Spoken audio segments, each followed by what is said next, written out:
Howdy everybody, and welcome back to the Mega Man tutorial. Last time we talked about the player object and setting up the move state, but we left out one area, the state switching region, and for good reason, because we're going to have to put in a bunch of different ways to switch to different states. And secondly, we left out the ability for the player to draw himself. So we're going to need to fill this in as well. So let's get cracking. All right, to get started on the drawing, because that's the most important part here right now, we need to do a couple things. Mainly, if iframe underscore timer underscore does not equal -1, do something else, do something else. So in this case, just draw underscore self. And we can even ignore this for now, because this is basically what we're going to do when we get hurt. So, no, I don't have a minute. Sorry. Anyways, let's zoom that in there. Yeah, so just draw ourselves for now. When we put in the hurt state, we'll put code into here as well. And then we'll add more code into here when we get to being able to change the player's color palette based on what weapon he's using. So coming back to our movement state, we're going to go over to the jump state next, because the jump state is the most logical, I believe, for what we're doing. So let's add an event, other user events, and this will be user event 4. Alright, and I'm just going to copy and paste a whole bunch of code here, and you're not going to worry too much because you're basically going to be doing the same thing. Well, just to make it even easier. Stop doing that. I hate it when I do this. I press Control C and Control V at the same time, so I just end up copying and then pasting everything. So we're going to copy all of the code from the movement state, and we'll just cut out some bits here where we don't need it. This needs to be updated to air friction, because we have different friction when we're in the air than when we're on the ground.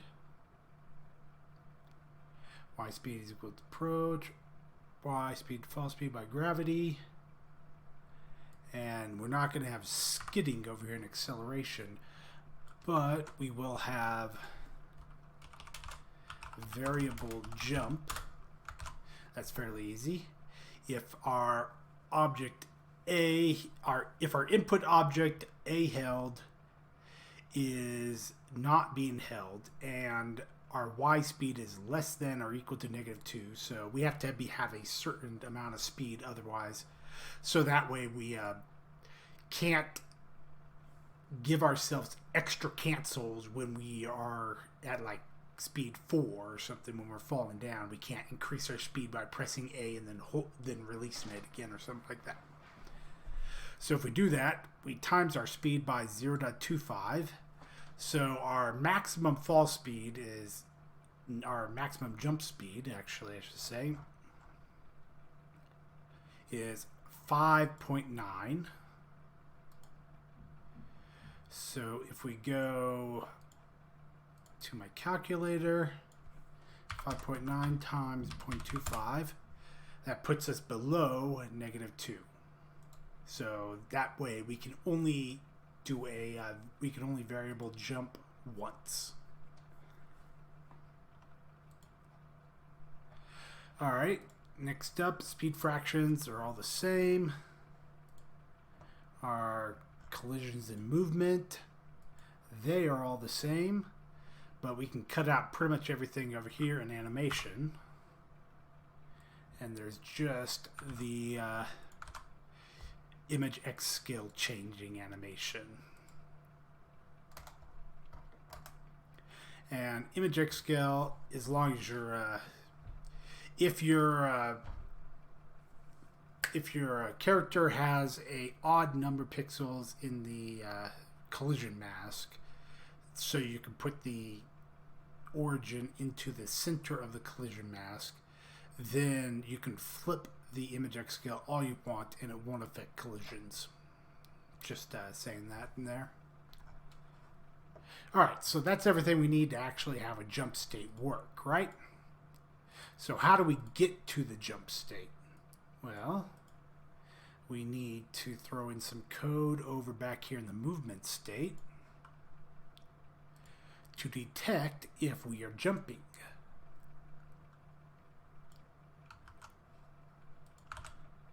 So we put in a new region, jump state, just for convenience. And if our input object is pressed for jumping, then our y speed plus equal jump speed. Excuse me.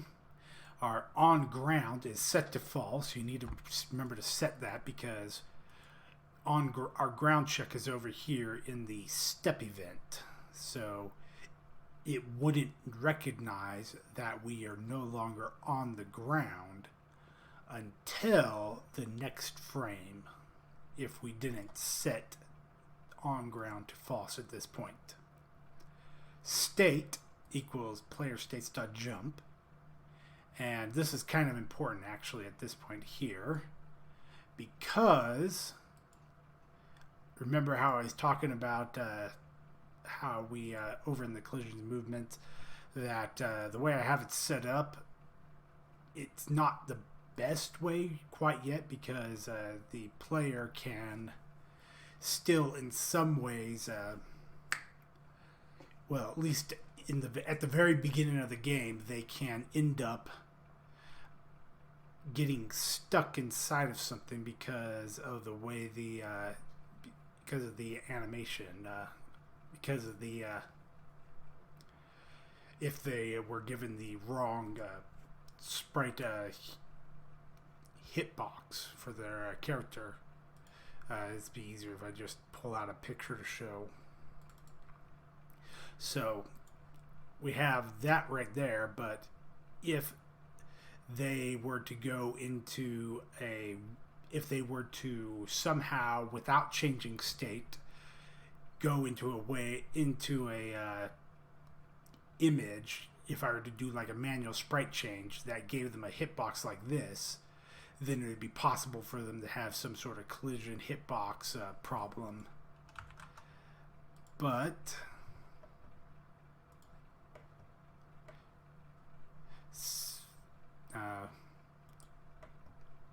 over here, there we go. But the way I've set it up here with the jump state changing and making sure that you set the state before you go into before you set up the image speed and index and stuff, I'm hoping to be able to eliminate some of those issues with collision box changing size. So we also need to remember over here in the object input to reset alarm 0, which is our A buffer.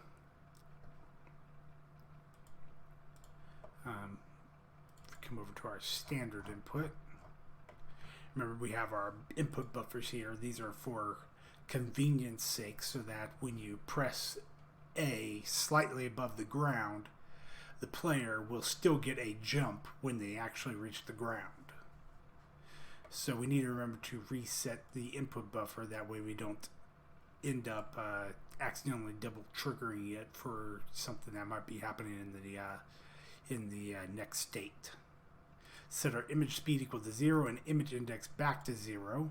So this is just resetting our animation so that we start at the beginning of the animation instead of when we swap into, if we were on frame 2 of the move state, we'd swap into frame 2 of the jump sprite, which doesn't have frame 2, so it would just show up as frame 1, I believe. But if it did, it would show up as frame 2, which wouldn't be good. And so then we swap over to our new event state at this point. Okay, this is what happens if we had pressed the A button. But what if we walk off a ledge? If we walk off a ledge, we need to make a ground check. So this would actually take effect the frame after we walk off a ledge. We'd actually go into the jump state at that point. So what would actually be an issue that could happen with this? So if a person was able to walk off the ledge for 1 frame, and the next frame, nope, they wouldn't be able to, the next frame they would be off the ground, and they go into this state. They wouldn't be able to move back onto the ledge. Nope. So that's about all I can think of there. So again, this is all, it's exactly the same, except we leave out the jump, giving them jump speed, and we leave out setting on ground to false, because on ground is already false. And we don't have to bother with the input buffer either.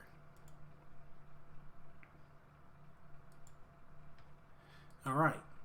Well, coming back to the jump state, we're going to need to be able to move back into the move state when we land on the ground again. So let's move into that. This is very quick and easy. If we've landed on the ground, then our audio underscore play sound, we'll play the landing on the ground sound, change our state back to move, and event user state. Now, I haven't bothered setting image index equals 0 or image speed equals 0 here because there is no animation in the jump state, so you'll always be at image index equals 0 and image speed equals 0. But if there was animation, you would of course have to remember to set these back as well. Alright, now that we can actually see our player and we got a little bit of jumping going on, let's see what happens.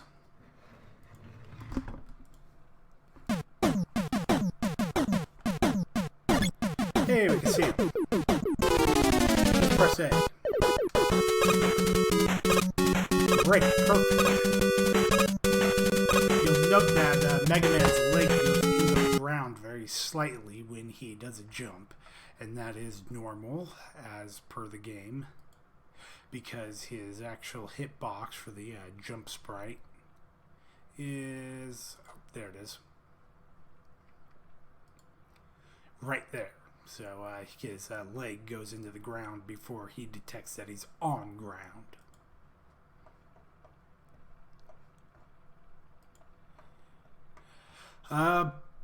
Let's see, what else do we got going here then?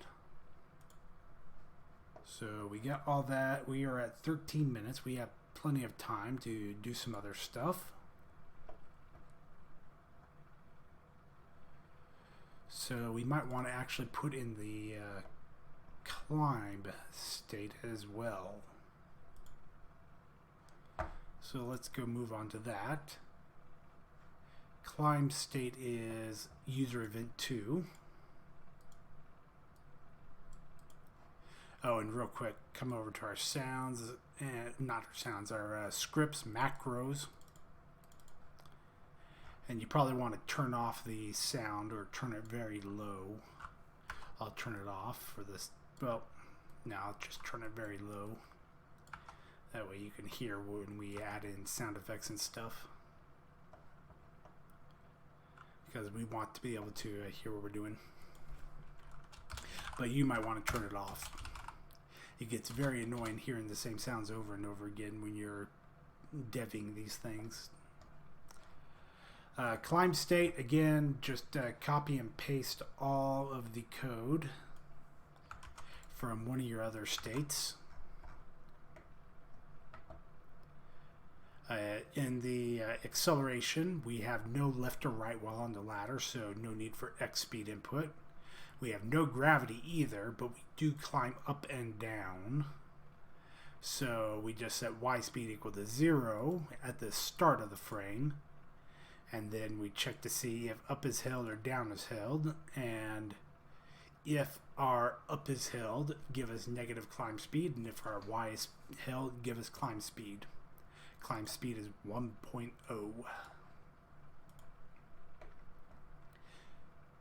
Else, if we're not holding either input, then set climb counter to 0. What is climb counter? Well, even I don't know. It's an animation variable, I believe. I'll get to it when we actually get to that part. Speed fractions are the same. We probably don't really even need them because, well, we aren't really using speed fractions for the climbing up and down, but maybe in some other thing you will. Collision movements, the same. Animation, however, we're going to get into that climb counter variable. So, oh yeah, that's right. Every couple frames, the image flips back and forth to give him the feeling that he is climbing. And so, whenever that happens, whenever the climb counter gets over 7, then our image X scale flips by -1, and climb counter resets back to 0. Image speed, of course, equal to 0, and we need to check how close to the edge of the ladder we are. So if we're very close to the top, or if we're very close to the top of the ladder, the image index changes to 1, which is the Mega Man climbing up, sort of crouched over as if he's going over a ledge. So he's like that when he's in the ladder, but when he's very close to the edge, he'll have image index 0, which is him sort of climbing over the ledge. Alright, I can't really explain this. I don't know the exact term of what this would be called. There's the collision mask, in case anybody wants to see it.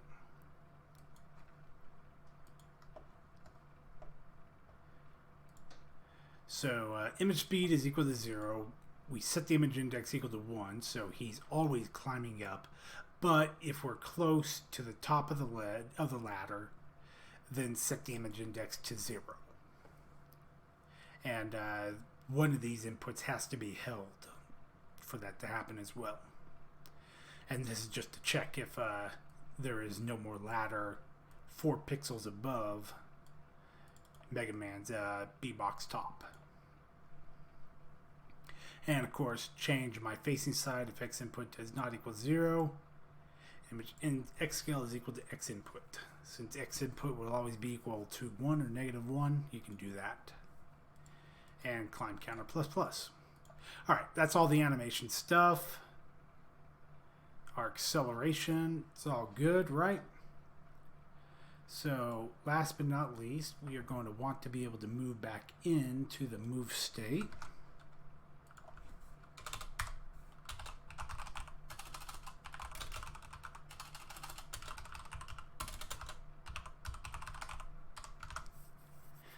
So when we reach the bottom, if our B-box +1 is equal to 1, then set us back to a player state of move. Image speed is equal to 0. Image index is equal to 0 because you can change the image index to 1 in this state. And I don't need this anymore. I was doing some stuff before I finally figured out the right math to not need this anymore. And of course, change back to our user state. Then, if we've climbed to the top, so B-box top +3 does not equal 3, and set our player's state to move. Set us on ground, because we are now on ground. I believe when you are climbing, you're considered not on the ground. That way you can properly jump off the ladder. Y is equal to B-box top +3. And that's because I was doing this check here, that you have to make sure that you change your B-box. This might be a completely hokey solution to a self-made problem, but well, this is the way it is now and will be forever, I guess. Image speed equals 0, image index equals 0, and event user back again. Alright, so that gets us back into the move state from the climb state. You might also be wondering, okay, well, how do we get into the climb state from the move state? And I'd be glad to tell you, but we're at 20 minutes now, and I want to cut us off. And I'll need to tell you about several different things. So, how to get into the climb state from the move state, how to get into the jump state from the climb state, and also we'll need to go over the give me a second here. There it is. The changes made to the tile collision script to allow you to use ladders. So there's a bunch of different things I want to go over on all that, and I want to keep us under time here, so let's close everything and save up. And before we go, I'd like to say thank you to our Patreon sponsors. So let's get our shooting gallery open. Haven't missed a shot yet, so Fragile Hearts, True Patreon, Damien, Kenneth Klein, John Dickey, and Vladimir Soldatov. I hope that's right pronunciation. You can always ping me if it's not. Thank you everybody for supporting the NES GameMaker. Your support is greatly appreciated. Also, I'd like to mention, if you have a question or comment, please leave it in the video's comments section, because I'll be glad to help you out if I possibly can. And let's see, anything else? Lastly, just remember, thank you for visiting and good luck with your programming.